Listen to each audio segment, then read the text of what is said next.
Welcome to USA Global TV and Radio, where our mission is to provide education, entertainment, hope, and inspiration. USA Global TV and Radio connects you with experts and audiences all around the world every single day to help you succeed in business and to live a richer life. Visit us at usaglobaltv.com to learn about career and life-changing training and mentoring programs like the Listening Mentor. Subscribe to our newsletter to stay informed about our special programs and offers. Discover how you can become a guest on one of our shows or a host or producer of a USA Global TV and Radio show of your very own. That's USA Global TV and Radio, where the doctor is always in.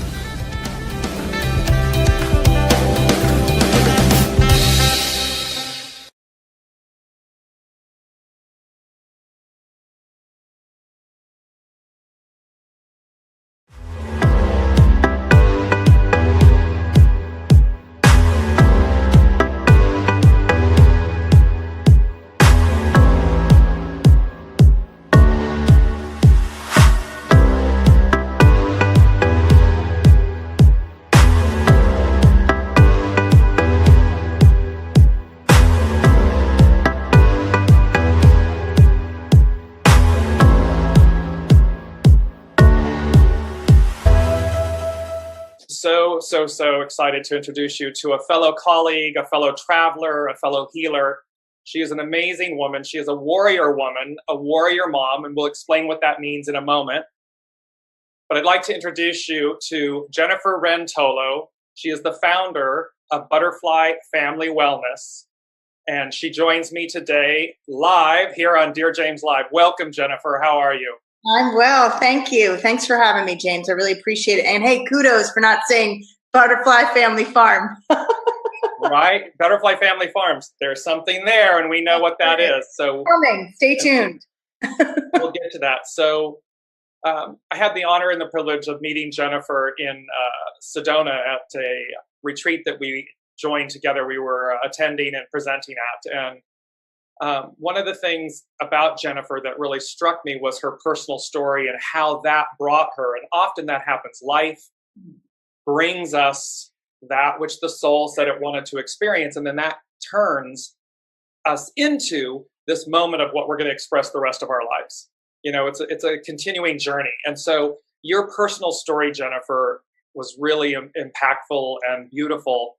And I know that you have 4 beautiful sons, and 2 of them, one had a massive neonatal stroke and the other leukemia. And that was kind of a pivotal moment for you and your family in how you came to do what you do. Will you share that with us and kind of give us a my story, your story of how that happened? Absolutely. Well, first, it's important, I think, for me to say that I was a critical care nurse for a long time, and I'm married to a surgeon. And so very much grounded in the medical model that's currently the Western medical model. So I had my second son was born via C-section. Everything was great. I remember waking up to all the babies crying in the nursery, and my baby was 30 miles away at a children's hospital in Boston, because he started to seize and he stopped breathing. And, I'm in this Demerol fog, because when they give you some drugs. Absolutely. I just couldn't understand, like, where's my baby? I'm supposed to have my baby right now. Where's my baby? And I woke up sobbing in the hospital because all the babies are crying and my baby's nowhere around. And I remember feeling this, just hearing this voice that said, just breathe. You need to breathe. And I did. I took some really deep breaths, and it's like this calm washed over me. And then I sort of knew, okay, I've got to get to my baby. I've got to get to my husband, because he's freaking out and he's being all analytical here and wanting to control something he has no control over. And I need to get to my baby and connect to my baby. And I did. And I remember just wanting to hold him. I held him, and I knew he's going to tell me and show me what I need to do. And through that experience, I got to see sort of the broken pieces of healthcare, what wasn't working, like all these specialists sort of circling my son and giving their opinions, but not communicating. And nobody, and a couple times just being like, wait, whoa, stop, time out. You guys need to communicate, right? And what is the goal here? What are we supposed to do? And I really dove into, I have a dear friend of mine named Bonnie who told me, your son's going to need Reiki. He's going to need energy work. So I want to train you in this. So I became a Reiki master. I'm actually a Karuna Reiki master.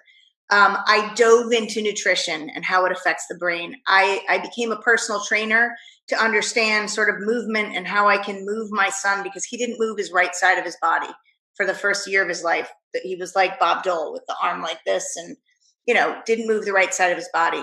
And, I watched the early intervention, which is, early on OT, PT, speech, working with him. I dove in, and every toy I had for him had a purpose, right? Every interaction was positive. I really wanted to not limit him, but let him show me what he's capable of instead of assuming what he can do based on what I am told by doctors. So it really made me tune into my inner knowledge and what I knew. I was just going to say, not to interrupt you, I was just going to say, what's important, I think, for the listeners and everything is from the immediacy of the events. Yeah. You were listening to your guidance. Yes. Breathe. Yes. To calm, to bring yourself back to center. Your dear friend saying, he's going to need Reiki, I'm going to teach you. Yes. And this is the movement of energy work and so forth. Yeah. And the fact that I think, Jennifer, that's so important is that you listened. Yes. You actually listened.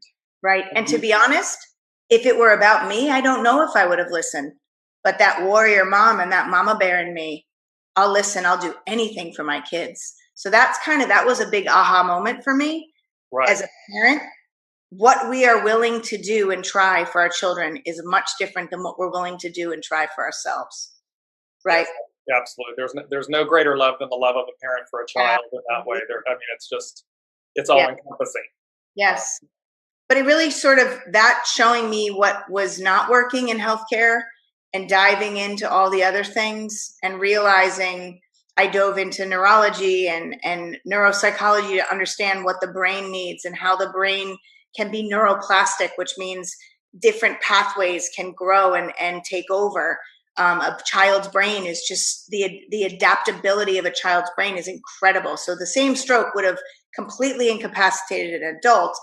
My son was able to formulate other pathways and learn in different ways. He still has major issues, still has anxiety, still has all sorts of things, but that journey actually prepared me for when my other son, I should back up for a minute. It also taught me that I need the help of others. I was like this warrior woman, and I was like, I got it. I don't need any help. But I realized very quickly, I did need help. I can't do this on my own. And I sort of got that message then. But then when my other son had leukemia, I really got that message. And I used all the tools to help with that. Sorry, go ahead. No, it's okay. And because intuitively what I'm hearing as well is, so there's the bond, of course, as we know. We all hear about the bond that is formed at birth with the mother and the child, the laying on the breast of the mother, the breastfeeding and so forth, and just the holding, the touch. And yet what's coming to me intuitively in that moment was that soul to soul, that you were, as you were talking about the neural pathways and what you're forming and everything, well, that bond of the soul to soul, you were also then, by listening, intuitively listening in the moment, using left brain, right brain, intuition and mind and training, but you were connecting in that way, expanding. Yes. It's like expanding and contracting in that way. Mm-hmm. And that may be something that we don't understand is taking place, and yet they're showing it to me in this moment with you. Absolutely. That's going on as well. Well, and I always think about like the beginner's mind. We think we've got it. We think that we're teaching our child, that we need to impart our knowledge on our child. But guess what? This kid came into the world with a lesson all on his own to teach me. Absolutely. It was like he came into the world, be like, yeah, you think you're going to be a critical care nurse and a nursing supervisor, but no, that's not your path. Yeah. It's like, here, see the soul contract, read the fine print. Yeah. And that's something else too, Jennifer, as we all, there's this misnomer that as parents, our society and everything says the child knows nothing, we know all, and that we're here to teach the child and so forth. And we forget they're a whole and complete soul. Yes. They're coming in the next generation, the next iteration of us. They're coming to teach as well as learn. Yes. And I'm often in awe of the teaching of the soul of the children to the parent, not just the parent to the child. Absolutely. You know what's interesting when you say that? I just gave a talk. I give talks for organizations. I just gave a talk for an organization that supports parents of kids with autism. And in my talk, I sort of talk about the warrior parent, which I'm sure we'll cover. But I often say, you were chosen for this role. You were chosen. And so when I was getting feedback from one of the organizers, she said, autistic parents really don't want to be heard that they were chosen for this. And I thought, well, you know what? That's part of my message, is to get you to shift the way you think about this child. Right. Yeah. And more succinctly, perhaps, you chose. Yeah. It's not so much that you were chosen per se, but that on a soul level, yes, we're both choosing. I mean, it's in that sense, it's preordained, meaning before you ever arrive, we're sitting upstairs and saying, okay, what do I need to learn, and what do I want to experience, and what karma do I want to cleanse, and so forth. And we all sit down with guides and teachers and master teachers and say, okay, here's the blueprint, here's the soul contract. Yeah. Okay, sign on the dotted line. Yeah. And then off we go, in we come. Absolutely. In fact, with my son Brody, my son that had leukemia, so I was pregnant with my fourth son, found out I was having my fourth boy the same day I found out my son had leukemia. And I remember, again, my other friend Bonnie said to me, this was his soul contract with you. He agreed to come in and have this experience because it was going to awaken you and strengthen your connection to source, to guides, and to your purpose. And it did. I mean, I used everything that I learned with my other son. I brought into this experience, and I did Reiki on him every single day. He never had mouth sores. I really dove into nutrition and was very careful. Some of the kids are coming out of having, spinal taps or surgeries, and they're getting McDonald's and Dairy Queen, not that, go for it if that's your thing. Right, no judgment, but. Right, but not really the most healing foods, right? Right. Everything that I fed my son was stuff that I knew was going to impact cellular development and cellular recovery. So, and then everything beyond that is just kind of unfolded, and I'm constantly learning. They're constantly teaching me. Well, we may be jumping ahead here a moment, but it's striking me in the moment too. Yeah. So many parents, of course, and certainly when their children are at risk, massive medical issues, their lives are at stake. And so that's very challenging in and of itself. Mm-hmm. Then there's the issue of the helplessness. You're looking outwardly into a westernized state of existence and knowledge and so forth, meaning medical facilities, doctors, nurses, and they are on the front lines and amazing and so forth. The question and my point is, what would you say to a mother, a father, a care provider in terms of, because in a sense, what you've demonstrated and what you've articulated just now is from the get-go, you had a support system and or a sense, an inner knowing sense to listen. Yes. You had your friend that's coming in from a spiritual place saying, okay, you're going to need this and I'm going to train you, and then you're utilizing it. So many don't have access to that. They have access. Everyone has access to their inner knowing. But my question or point is, what would you say to these parents to say, in this situation, how do you introduce that? How do you seek it out? I mean, certainly you're that's why we have you on today, is for them to be able to see you as an example, come to you, work with you, and so forth. So in the moment, though, what can they do to introduce that or to seek it out, to find it? One of the biggest things they can do is just get still and connect be present with their child. their child will let them know what they need, and be open to your gut. Because your gut, I always say, you got to integrate the warrior head, which is the thinking. We have all the knowledge and the analysis and the logic. Your heart, which is the love and the inspired action and intention behind things. Sometimes, and this was me, I was that warrior mom where I disconnected my head from my heart, because to feel in that moment is hard, is overwhelming. And so when you find yourself in those places, you've got to breathe. Just breathe and ask for help.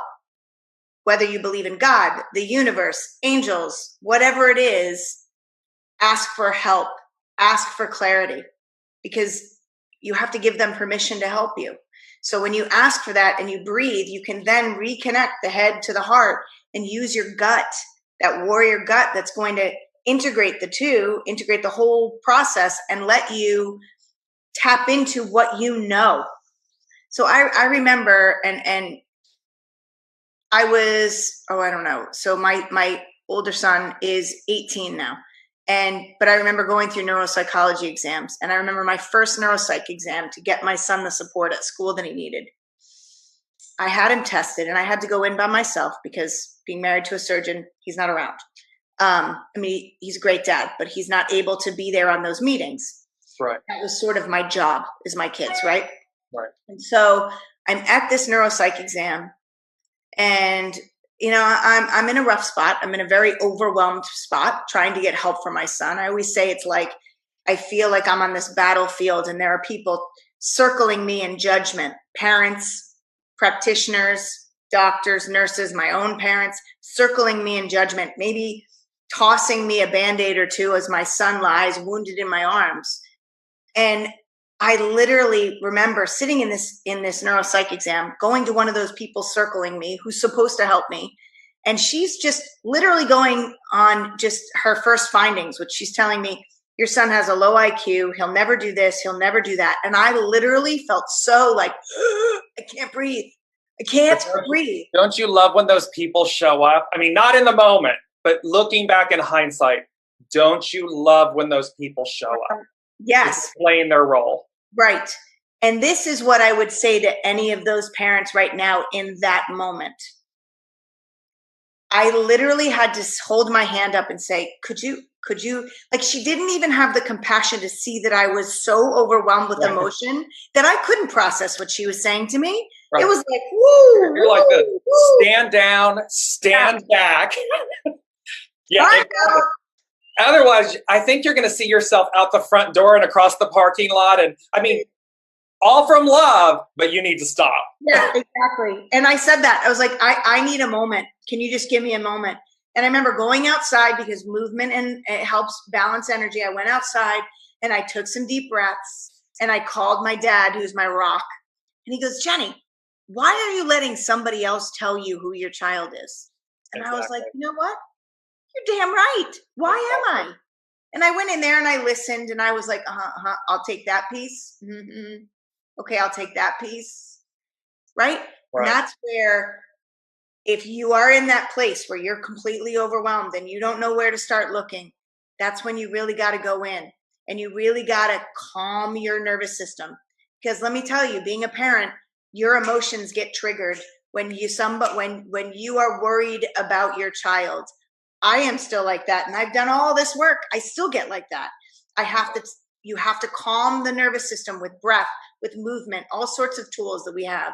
We need to find those tools in our toolbox, because when we calm the nervous system, then we can start connecting to that inner knowing. We can start connecting to our guidance. We can start really using our rational thought. Like, wait a minute, if this kid had a low IQ, at 2 years old, when he couldn't see out the window, would he be going into the cabinet, grabbing one of those big coffee cans, bringing it over to the window and stepping up on that so he can see out?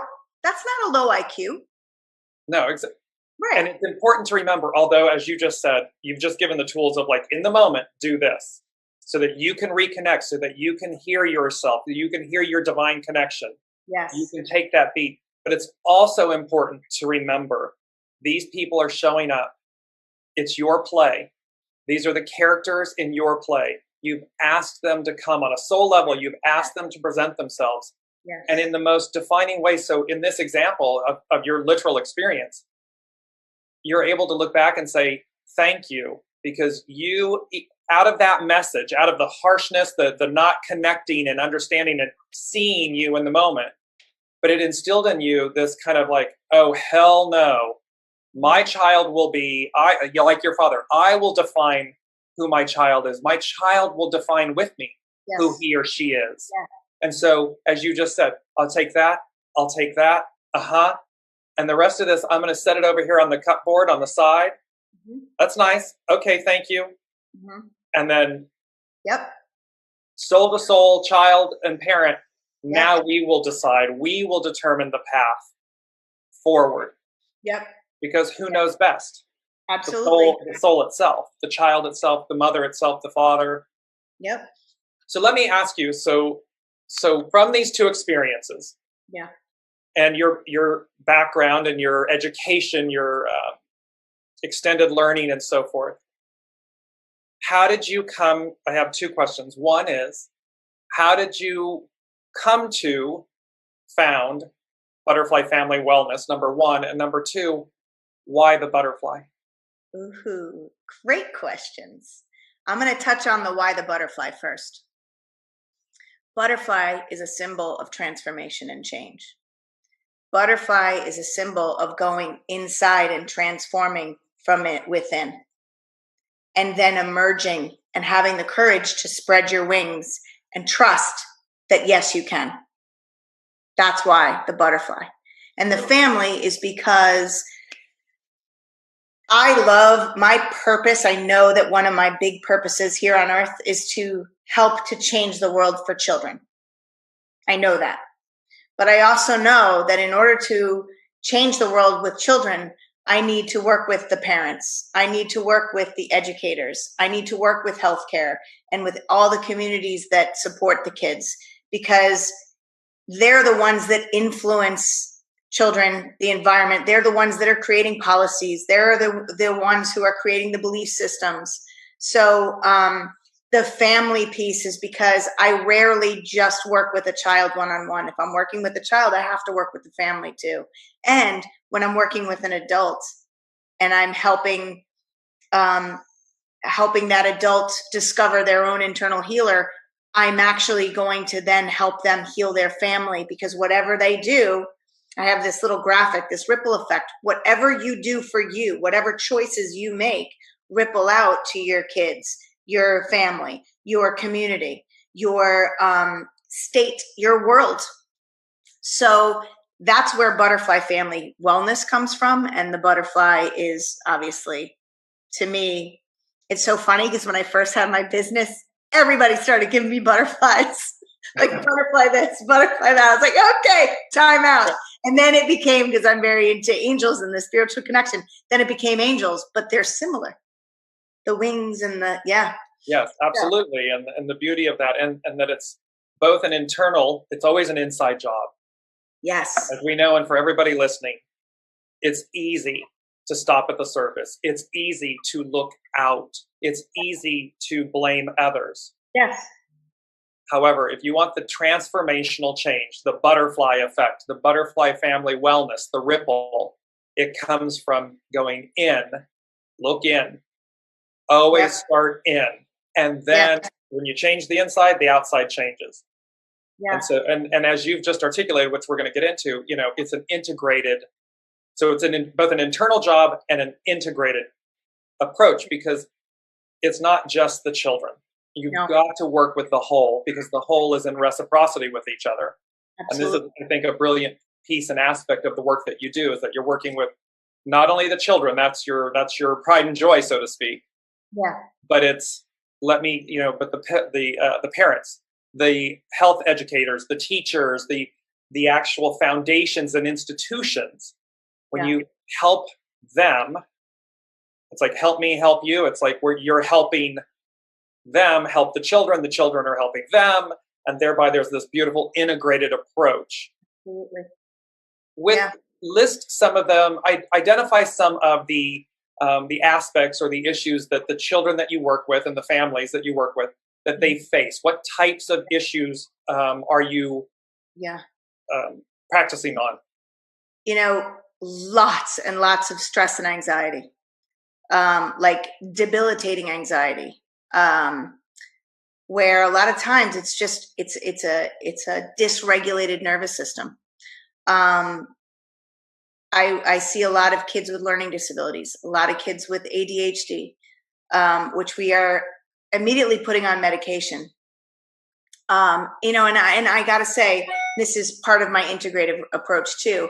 I am not one of those practitioners that believes in all or nothing. I truly believe in an integrated, that there are times that you do need medication. I like to use the analogy of, like if your drain is slowly draining and you catch it, you can use like the baking soda and vinegar, the natural approach to open and unclog your drain. But if you let it go too far or don't notice that the drain is slowly clogging up, and next thing you know, you have standing water in your sink, the natural approach isn't going to work. You're so out of balance that you actually need some of the medical pharmaceutical support to bring you back in balance. So then you can start easing into the natural things. And so, I work with a lot of parents, women that come to me, moms that come to me really stressed and having all sorts of health issues because of their stress, wanting stuff for kids and feeling powerless and overwhelmed and not sure. So many people come to me wanting me to fix them. It's like they give their power to me and say, I want you to tell me what to do. Tell me. I don't work like that. I work with, I'm going to help you figure out how to do this. Same thing with kids. It's all for me about empowerment. Understand who you are. Be aware. It all starts with awareness. Be aware of who you are. Be aware of sort of what your challenges are. And be aware of how do you use your strengths to overcome those challenges. Be aware of your environment and what you need in that moment. Be aware of your body and your nervous system and what's happening. You can give your power away to the anxiety and let yourself spin and just go, oh my God, I'm anxious. Or you could be like, oh, wow, I'm starting to get a little nervous. And then use the tools in your toolbox to calm yourself down and to go, is that true? Is this really a threat or is it not a threat? So a lot of anxiety, ADHD, a lot of parents with ADHD, a lot of parents with just stress and GI upset from stress, overwhelm, feel again, just having the desire to change something, but having no idea where to start. So I used to, believe it or not, I used to see people sort of clinically, they would come to me with like, these are the signs and symptoms. These are the complaints that I'm having. I'm really trying to shift away from that because what I'm finding is they're just symptoms of a greater problem, which is really, people don't feel heard, seen, or and they're all blocked up. People are completely dysregulated in their nervous system. People are either buying into over extremes, which throw the body further out of balance, or energetically they're completely out of balance, and they just need tools to kind of realign and recenter and reconnect. So that's usually I'm really wanting to and starting to work more with educators because I feel like we got to change things in the education system. And even what's happening now with the online learning, I feel like we're able to take our foot off the gas. And I hear a lot of people saying, well, they're not really learning anything and they're not really doing that. And I'm like, but if we're doing our job as parents and we're connecting and engaging with them, they're getting what they need. Everyone's learning. See them, hear them, yeah. Right? Yeah. So, yeah, but the educators don't realize, and I think a lot of people put stuff on children. Like, why are they acting like that? I'm like, well, if you're anxious and you're spinning out of control, how do you think they're going to be? Your energy affects their energy. Your energy as a teacher is going to affect that child's energy in your classroom. If you are overreacting to things and assuming that a child is being bad or acting out or whatever, you're missing this child's needs. You're not helping this child get what he needs in this moment. So that's a big part of what I work with people on, is really understanding what's going on inside of yourself, and then empowering them with, number one, what can you control? What can you not control? The awareness of what's happening. And then realizing that you have the tools to heal yourself. Yeah, You so can take back control of it. Yeah. yeah, absolutely. And it's important for people, again, for everyone listening, because you just touched on it again. There's a piece here where people forget everything in the universe is energy. Yeah. Everything, everyone, everything, the furniture we sit on, the plants, the people, the humans, the air we breathe, it's all energy. And so when kids are quote unquote acting out, or the parents are expressing anxiety and frustration and worry and so forth, there's a moment here where you kind of stop and pivot, stop and listen, stop and connect, and remember, if you're feeling the energy, it's not just what you're thinking. Your thoughts are energy. Yes. So there are cosmic energies. Full moons. It's hilarious. You come to the full moon and everyone says, is it a full moon or Mercury retrograde? Oh, it's Mercury retrograde. Like people are getting used to going, oh yeah, when there's a full moon, people go cuckoo. Yeah. Oh, it's a Mercury. That's energy. So that cosmic energy is affecting us. Yes. It's affecting our behaviors, our thoughts, and so forth. And so it's important to then look and say, okay, what energy, what cosmic energy is going on that's maybe affecting me, my children, my husband, my wife, my partner, whatever it might be, so that then you slow down again and say, okay, or you might inquire and engage with the children and say, what are you feeling? Yes. Because it's also important. Adults need to remember, children are, again, they're the future. Yes. They have the next iteration of understanding, software, language, connection.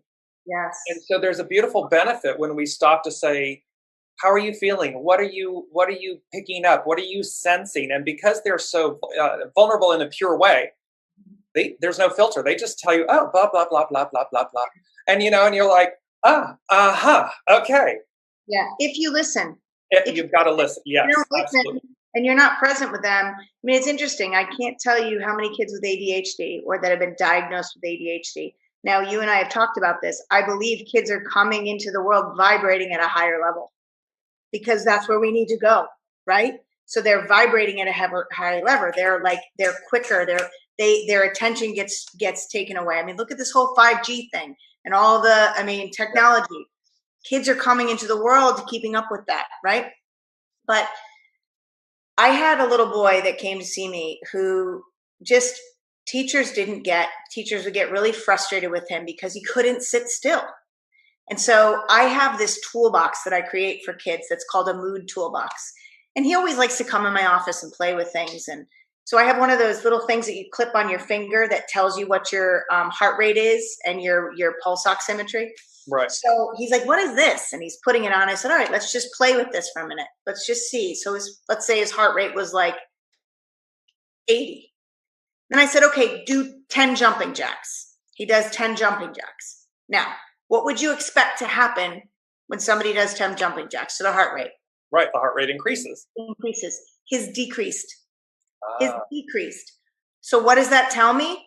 This kid has so much kinetic energy inside of him that he needs to move. That calms his nervous system. Right. So if you tell this kid you have to sit on this spot and you can't move, he's spinning. His heart rate's going up. He's like about to explode. Right. Yeah, genie's in the bottle trying to get out. Completely. And so I told him that. I'm like, oh my God, this is so cool. I go, this is like a superpower. I was like, those guys, like Flash that can buzz here and buzz here. I'm like, dude, that's you. Like, you can do this. And it's counterintuitive to the parent, right? I mean, it's counterintuitive to what we know. Yeah. Yeah. So again, you have to be open to seeing exactly what he or she is in the reverse. Yep. And then I taught him how to breathe. Like when you do have to sit still, how to breathe. And I showed him with this, technology, how his heart rate can lower when he elongates his exhale because you're expending energy in that exhale. So now he has that tool in his toolbox to know, okay, if I have to sit, I'm going to breathe and I'm going to go like you're blowing a balloon or a pinwheel. And that's something in the toolbox. I have balloons and I have pinwheels. I could just see him in the moment. A vision of it popped in, like the classroom, everyone's facing forward in their chairs and whatever. And he's in the back going, yeah. And to the point where the whole class is going, exactly. And guess what? Breath, breathing. What a better classroom. What a better, calmer environment it would be if people did that. Except nowadays, the teachers are so reactive. They'd be like, why are you doing that? Stop doing that. Well, now it's on Zoom, so you can do it. So I want to talk about, because you're talking about tools, and I want to get to some of the tools you. Yeah. Please explain integrative bridge to health. What does it mean? How, and what are the other, again, kind of succinctly, what are the tools in your toolbox that you use with parents, kids, and so forth? So there's a little bit of a flavor of that. Awesome. Thank you. Well, I kind of touched on it. So the integrative bridge to health is I'm able to understand modern medicine, but I understand alternative medicine. So for example, just like when my son had cancer, I knew some people in the holistic world would not have gone for the chemo. I was like, you know what? You need to kill these cells. And so we went and he had chemotherapy, but to balance that, I did Reiki on him every single day. And he never had mouth sores. He never had the really nausea and vomiting, the bad effects of the chemo, because we were able to clear that out. And it was interesting because there were a bunch of nurses who had been trained in Reiki, but they really didn't understand how to do it. So I would bring him by the bedside. I was like, oh, let me show you. And when I can't be here, this is what I'd like you to do with him. Let me show you how you can use that and help your patients. So that's sort of that integrative bridge and understanding, for example, nutrition and herbs and things, that's food. Food has their own energy and you can heal with that. But again, if I break my arm, I'm going to use good nutrition to help knit back the bones and everything, but I'm still going to go see the doctor and get that cast. Do you know what I mean? So I know how to bridge that. And I also know how to speak both languages so I can translate between the two. I also am a bridge between self-care and caring for others, because so many of us warrior moms out there are giving everything away to everybody else. I did that. I was so busy buzzing around and looking for fires and fighting fires for my kids that I started getting migraines so bad that I actually I thought I was having a stroke. And it was funny. My husband's like, call 911. I'm like, I don't have time to call 911. You call 911. I'm having a moment. Yeah. I dropped my speech and I can't feel my arm. Does the woman have to do it all? Like, hang on, I've got the 4 kids. I'm having okay, hang on, I'll call. Don't worry. Yeah, exactly. So sounds like a woman's life. Yes, but that's it. You have to. But so I learned, like, I got to put myself on the map here, because if I don't put my oxygen mask on first, I'm not going to be able to be here for my kids, right? Absolutely. So self-care and caring for others, that balance. And then adults and kids, like just the interaction between the two and the accountability of our own actions as a parent and as an adult, and how it impacts children and how it impacts their world. When kids, listen, what's happening in the world right now? People don't feel seen. They don't feel heard. They feel dismissed. That creates a lot of anger and rage inside of people. And they also don't feel safe. Yes. They don't feel safe. So that's the thing. Yes, you have to. That is the Maslow's hierarchy of needs. In order for you to self-actualize, you have to feel safe and secure. Yes. So, and it's amazing to me how many kids, and it's funny because I remember working with some teachers, and they said, oh yeah, well, we make sure kids are safe. Like, we've got metal detectors, we go through all these drills. And I said, what about emotionally safe? And they were like, huh? What? Right. Exactly. We forget about that. Yeah. You might be physically safe, but right. In middle school in particular, do they feel safe? Do they feel safe to voice their opinion, or are they worried somebody's going to make fun of them? Are they worried when so-and-so's on their phone, they're talking about them, right? They don't feel safe. Yeah. So, and it's still in that paradigm, in that of it's a one-way street. I, the teacher, I, the school, I, the institution, am one way teaching you. Yes. As opposed to, no, we're in reciprocity. Yes. Teacher, student, student, teacher. Let us, yes, there's a curriculum. Yes, there's knowledge to impart and so forth. And yet, yes, there is, from a soul level, an emotional level, a reciprocity, exchange, so again, the educational system could take a huge step forward by incorporating this emotional learning, this interaction with children, so that because again, imagine if we all did it. We went through school and high school and college and stuff like this and say, okay, and it's all coming at you. It's all one way.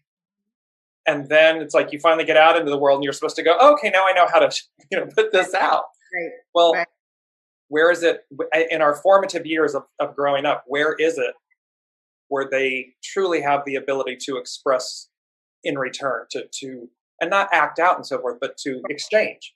Absolutely. A meaningful exchange of education, of Yes. knowledge, wisdom. Yes, absolutely. You coined a phrase. Can I just interject one thing? One thing Yes, absolutely. is one of the things also that I integrate is logic and sort of the logical brain and science with intuition and connection. Because I think that there's a lot of people that are very intuitive, but sometimes don't have their feet on the ground. And there are people that are such logical thinkers that they don't understand something if it's not, like, they can't trust blindly. So that's another integrative piece for me, which is important because I feel like I translate a lot between the two. Like my friend Bonnie, I'm like, I'm going to anchor you on the ground here because you're up here. I need you to come down here. Right, yeah. We need to tether this at least for a moment. And it's very true, because being able to bridge that and teach that or help introduce that to people is very important, because again, as you just said, it can be all or nothing with a lot of, left brain, right brain. Are you intuitively listening and yet you've turned off your logic and your intellect and so forth? Or are you so mired in your ego, mind, personality, logic, and so left brain, that you've forgotten how to utilize or even tap into or trust your intuition? Or if you want healthcare providers to understand you and where you're coming from, you have to be able to speak to them in a way that they can receive it. Yes. Because if you're coming at them all woo-woo and like, I'm just kind of like, I saw somebody wearing a sign that said, I'm not wearing a mask, God will protect me. Okay. But the science says this is how the germs spread. Right. So unless you have a bubble around you that God has provided you, I don't know how he's going to protect you. So that kind of bridging that gap, I think, is really important, because you need somebody to translate that can speak both languages. So I'm that bridge. Yeah. Beautiful. And so warrior mom, warrior parents, warrior kids. Why the word warrior? Because a warrior is somebody that is faced with challenges and that has to show up and overcome fear and have courage and have the perseverance to continue to keep facing those challenges, even knowing that they're hard. I think parents in general are warriors, because if you're going to be a good parent, you really have to show up. And when you have a child with special needs, you really have to show up and you really have to have courage. I mean, I always say there are days where it's like life is like a roller coaster ride. And there are days that you throw your hands up like, woohoo, all right, I got this. And then there are times where the plummet is so steep and deep that you're like, I'm going to throw up. I need to get off this ride. But guess what? You can't get off the ride. No, you can't get off the ride. It's a lifetime commitment. Courage and the tools to endure. And that's a warrior. And warrior kids, because kids that come into this world with challenges. Now, I like to say special challenges, because special needs conjures up in my mind, special needs conjures up the thought of the child in the wheelchair or the mentally handicapped child. And a kid with challenges could be a kid with what I like to call an invisible disability, like my son. You would look at my son and you wouldn't have no idea that for him to even speak and find the words to come out of his mouth takes so much energy and effort. And sometimes things don't come out right. And people are like, huh, what? Or the anxiety or the way he processes things. So that's what I call an invisible disability. So kids with special challenges are kids that have those disabilities, those invisible disabilities, whether it's anxiety, whether it's speech, whether it's processing disorder, whether it's a learning disability. And they have to show up every day and deal with their challenges and overcome their challenges every single day, because that's their life. So they're warriors. Yeah, and we're all, also warriors see battles places. You got to be ready to fight. You have to be armed with knowledge, with awareness, with understanding and tools to help you do what you know you need to do, even when it's hard. And you also have to know, this is where I say the peaceful warrior, you and I have talked about this, you have to know that you can't always fight in battle with overly emotional or angry, coming at people ready to fight, when sometimes it's better to have a peace talk. It's better to have a dialogue, or there is no fight. You're seeing a battle that's not there.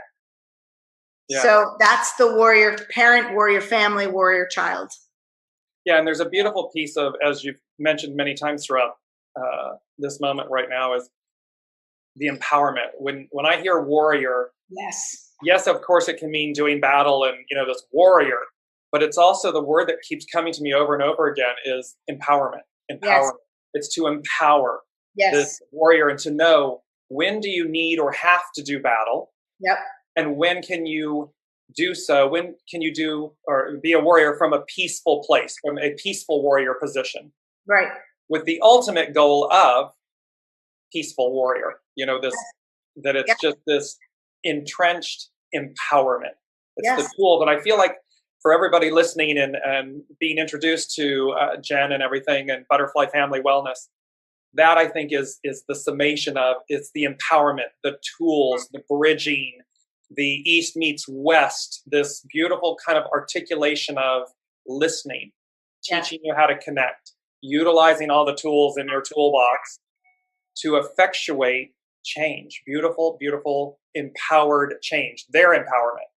Yes. Not reliance on you, but empowerment on learning what they need to learn and then taking that forward and, as you've said, causing that ripple. Yes. You've come now through this long journey, and before we close everything up and everything, it's there's this beautiful expression again: tame the chaos in your life. Yes. And so, just explain that for a moment in how you're utilizing that statement. Yeah. Well, life is chaotic. Life is full of stress, and a lot of us kind of let that spin us up into this place of overwhelm and a place of inaction, almost like frozen. So in the nervous system, we're in that fight or flight when we're in that chaotic time. And you're not going to get rid of chaos, but you can tame it. So you're not spinning, you're actually grounded and calm. So you can start to tap into the tools. You can start using your higher brain function. You can start getting that connection and that guidance from above and that intuition. So when I help people tame the chaos of their lives so they can take back control over their health and their happiness. And I do that by first helping them become aware of what are the things that are completely overwhelming to you. What are the things that are creating chaos in your lives? And then looking at, what do you have control over? What do you not have control over? What can you influence? And then looking at, how do we surrender and let go of the things that we don't have control over or that we're allowing to spin us up? And then tools to start to, I call them mindful moments, because I can't tell you how many of these warrior moms say, I don't have time for self-care. I don't have time for that. So I create these mindful moments, which are little mini meditations or little mini movements, little energy balancing techniques that you can use to calm your nervous system and ground and reset your energy. Because from that place is where you are most powerful, where you are most connected and most in tune.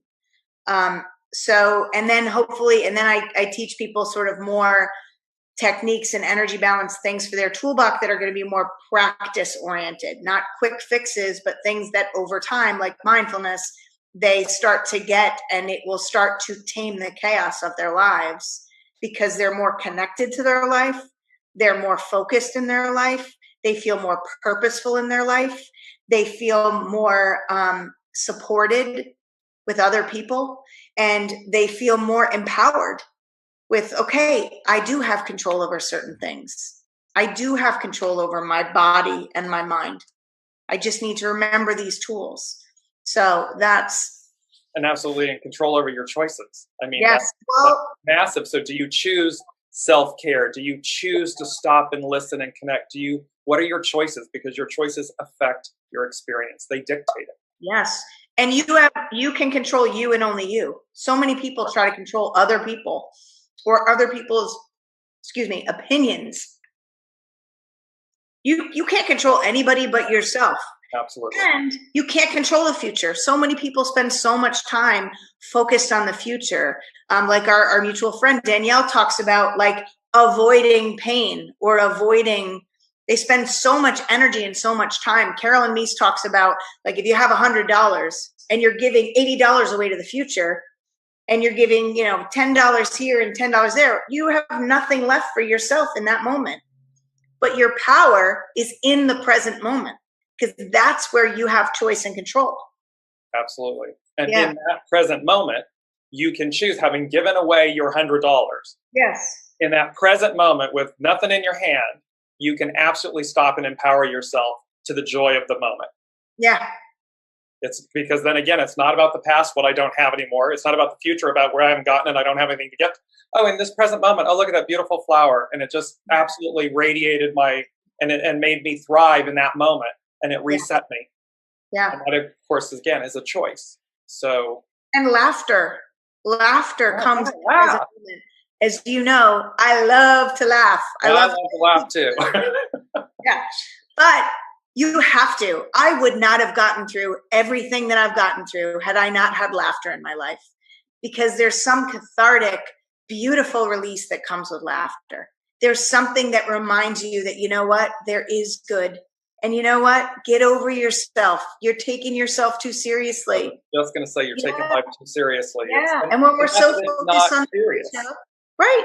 Yeah. Not that the moments aren't serious, but it's remember to laugh. Remember to find the humor in it, or, again, the pearl, the wisdom, the gift. Yep.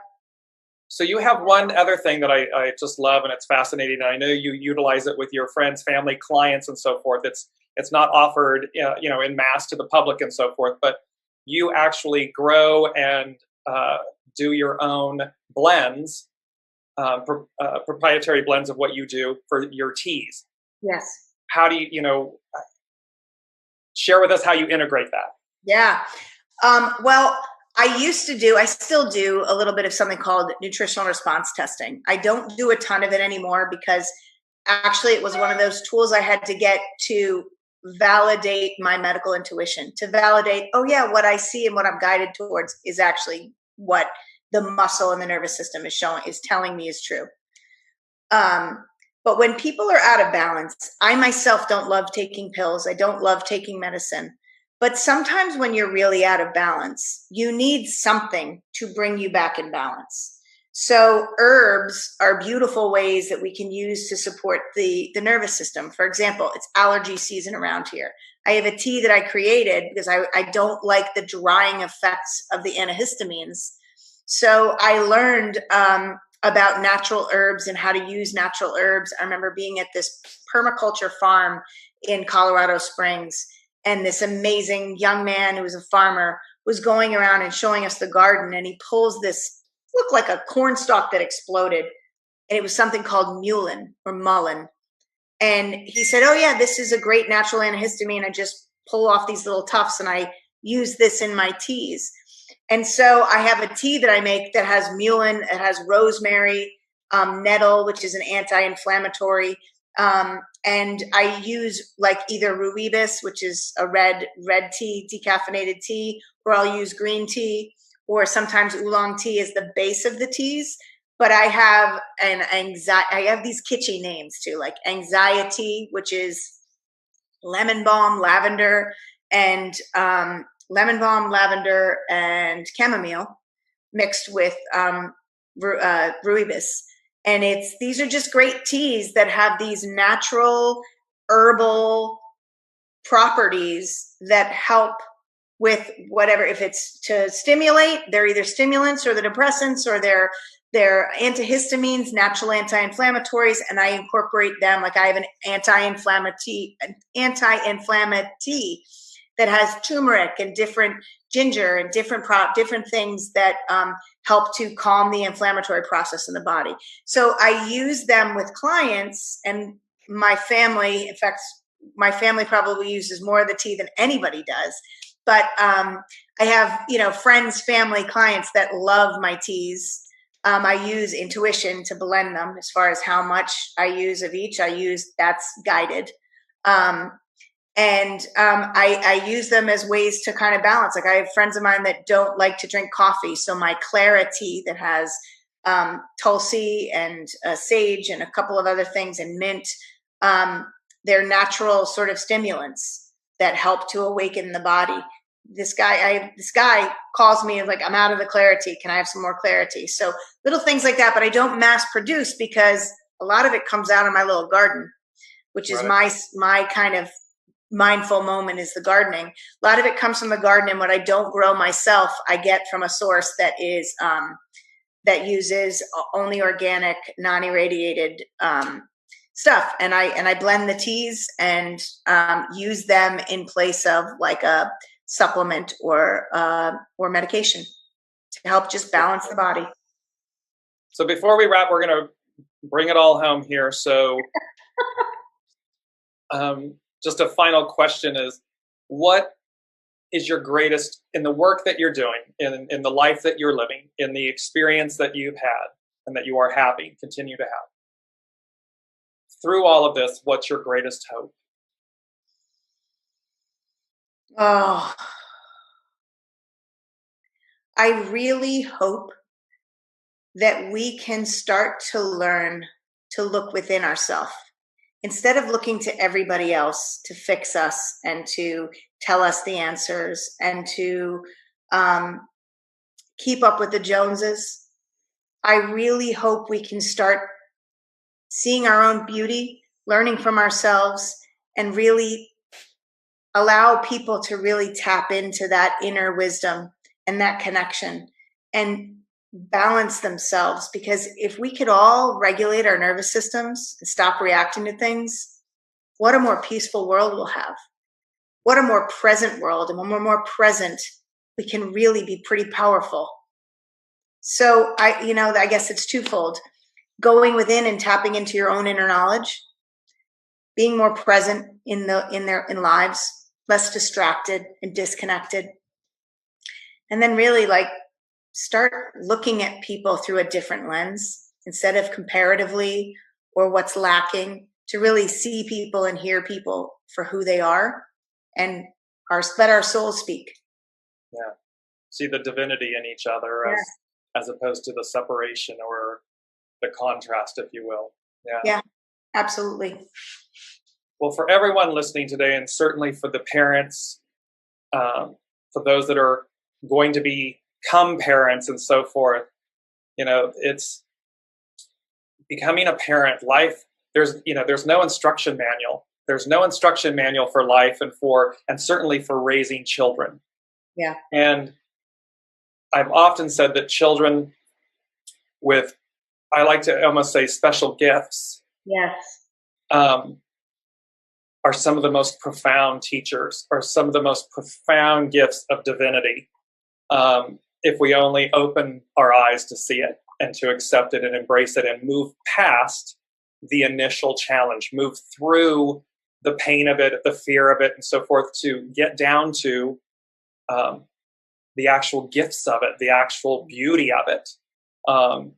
And that's what Jennifer offers. She offers you tools. She offers you ways to become more conscious, to become more aware, to become more connected, to see the alternatives so that you are more empowered, more capable, that you are truly that peaceful warrior that is just out there living your best life and doing it your way.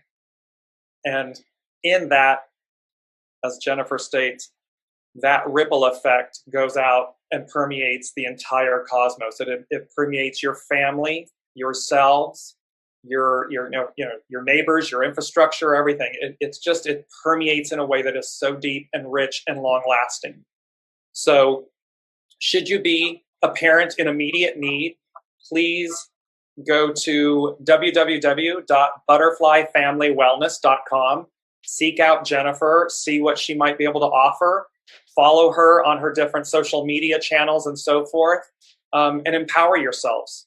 Do this in a way that just ripples out and shares that. Refer someone if that's what's needed, but just find it. And if it's not Jennifer, then find it with someone else, because now you're at least aware of the opportunity and the possibilities. You're not alone, you're not isolated, and you're not unempowered. Yes. So I thank you, Jennifer, so much for being the first Inspired Connections guest. I'm absolutely thrilled and wonderful to have you on. And I will close with this. As I've always said, no matter where you are or what you're doing or whom you're with, remember to always wrap yourself in goodness. Thanks for tuning in, everyone. We'll see you on the next Inspired Connections. Thank you.